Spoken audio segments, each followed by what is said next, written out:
What's up, guys? Manny here again with YellowTapeDFS, here to give you my final take of Week 3 of the NFL. What I'm going to do is I'm going to start this video today with talking about the implied point totals for each game on the main slate. Okay, so Detroit versus Philly is implied at 48.5. Oakland versus Minnesota, 43.5. Carolina and Arizona, 45.5. Houston and Los Angeles, 48. Miami and Dallas at 47.5. The Jets and New England at 46. The Ravens and the Chiefs at 54. Giants and Bucks at 48. Steelers and Niners at 44. The Bengals and the Bills at 42. The Falcons and the Colts at 47. The Broncos and the Packers at 43.5. And the Saints and the Seahawks at 44.5. Okay, so these implied point totals that you get from Vegas have a very marginal room for error. Otherwise, Vegas would be out of money. Now, what you get from this, and then you can see the implied total of each team directly that they give you, is you can start creating your own projections based off of the way the game is implied at their total. So if you know that, let's say, Detroit would be favored by 7 points, right? And this is just an example. This is not a real statistic. Let's say that they're favored by 7 points and they're playing against Philly. Well, you'll know just by game script and the way defensive coverage works who would be the one scoring, how the game would go, if it will be run heavy or not, and things of that nature. So you really need to take that into consideration when you're doing your research. Also, before game time, before you finalize your lineups and are completely done, because you're never done until lock, okay? Make sure you always check the weather conditions of each game because it can change the outcome of the game script completely. All right? That being said, let's go ahead and move on to positions. Quarterback. Patrick Mahomes and Lamar Jackson. They're facing off against each other at the highest implied total of the slate. I have to have exposure to both of these guys. Brady and Prescott, they're in blowout matches. You have to have exposure, especially if you feel like the game script fits them per se. I may personally not have a ton of exposure to either of them because I feel like those would be more run-heavy games. Once again, this is my opinion on my research.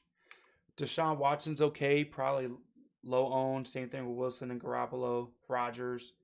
Most of the quarterbacks here are in play this week. It's a really good slate. Josh Allen against Buffalo, definitely have to have exposure to him. Same thing with Kyler Murray.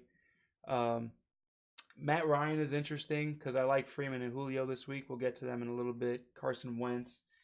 I also, when you scroll all the way down, past Stafford, past all that, I do happen to like Kyle Allen. 4,000 flat. He's predicted to 4 times his value. I just don't see how you can't run this guy in GPPs. Yeah, he may not be safe in cash. Don't get me wrong. I'm not saying to play him in cash. But in GPPs, if you hit 4 times value, you're normally really happy about it. So I'm going to have a ton of exposure to this guy. All right, moving along to running backs.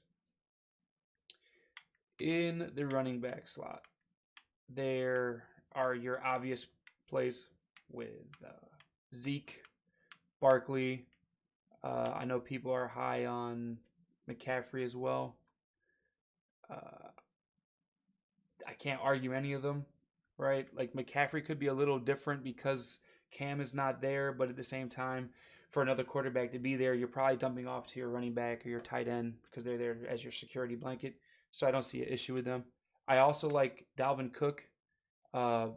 Minnesota's been a run-heavy team this year. I don't see them changing that. They're going up against Oakland. Eckler, he's been a monster for this offense with the absence of Gordon. Him and Keenan Allen are the guys that they have to go to, especially with the tight end injury. I also like Aaron Jones. I think he fits another run game script. Somebody that's probably low owned would be Chris Carson. I think Penny may be out, so he's going to probably get the majority of all the snaps in a decent matchup against the Saints. I don't see an issue with that. He would be a great pivot from Mack if Mack were to be labeled and ruled out. But I also do like Marlon Mack. On the flip side, I like Devonta Freeman. Both of those teams, the Falcons and the Colts, are terrible against catching backs. I just feel like they're both going to have a great day. There are other smaller guys in consideration, like Frank Gore, now getting the bulk of the load against the Bengals due to the other injury. Philip Lindsay and Royce Freeman, I think they're both fine dart throws for GPPs. Thompson, watch out for Thompson on Kansas City, depending the rest of the injury news for their running back situations. But I would keep an eye out. Moving along to wide receivers. Starting at the top of the list, DeAndre Hopkins. This guy is essentially matchup proof. He's in a great spot right now. Chargers defense, I think, are still banged up. I don't see any reason why you would not play Hopkins or have exposure to him at least. Adams, Cooper, they're all in play. Michael Thomas, I'm going to shy away from. I'm not trusting the quarterback situation they have. I'm not trusting them throwing a deep ball. Julio Jones, I happen to love him this week. For those who have not paid attention, Antonio Brown was released by the Patriots, but I'm sure everybody knows this by now. Keenan Allen, once again, one of two players that they have to go to on that team. He's in a decent spot. Godwin, Juju, Watkins, Thielen, Galladay, Mike Evans. I like Mike Evans. I think he's underpriced due to a lack of production. They're in a great spot against the Giants' trash defense. I don't see a problem with any of these guys. Ty Hilton, TY, apologies. A lot of these stud receivers, they're all in play, man.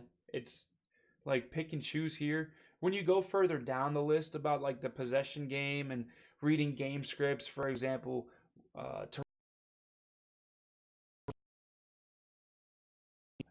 I still don't like them.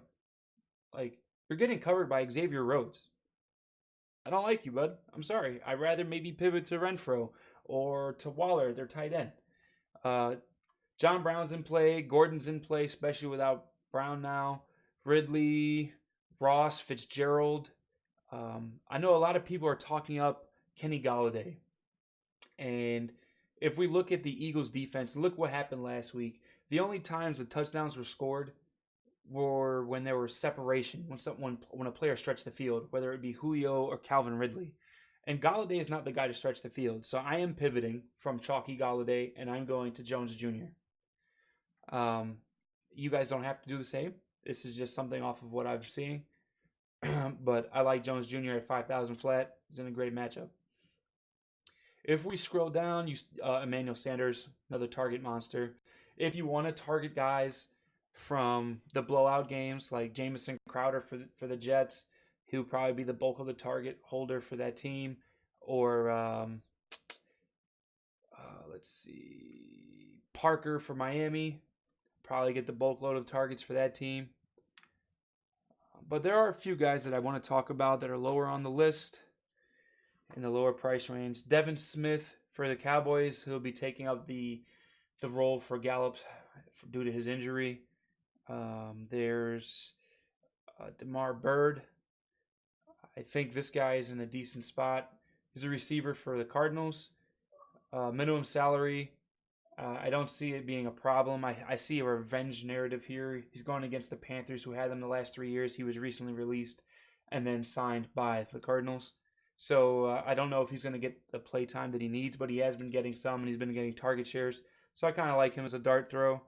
There are a couple more like James Washington out in Pittsburgh. He's with Mason Rudolph now, and they play together in Oklahoma State University. I see that as a potential connection there. Let's see. Any other low guys that are decent to mention? Honorable mentions.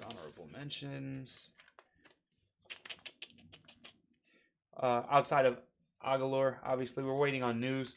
I am not trying to ride the chalk if Alshon is ruled out, because I feel that he is going to be shadowed by Darius Slay, which he's one of the top 5 corners in the league. I'm not putting money on Aguilar in that matchup. I'd rather pivot to a small guy like Hollins. But that's a secret pick. All right, you guys heard it here first.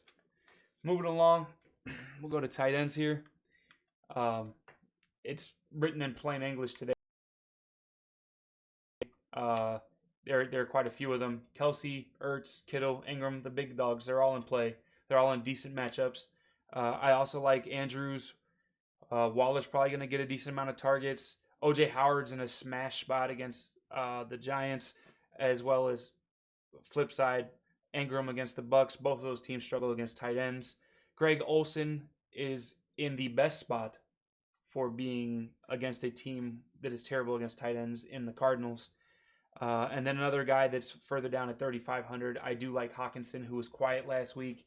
This kid is actually a beast. He just needs more target share. I think last week everybody was a little upset from their performance that played him, and it will probably veer off of him, so you'll probably get him at a low ownership. Moving along to the defenses, I'm not going to lie to you guys here. There are a couple of defenses you can choose.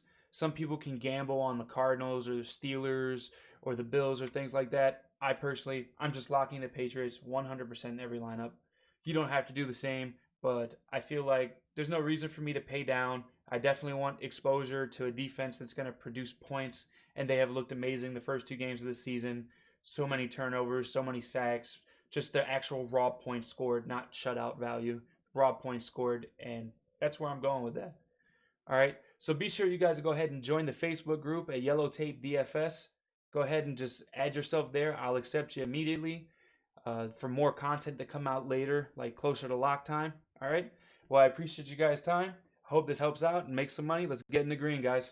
Have a good one.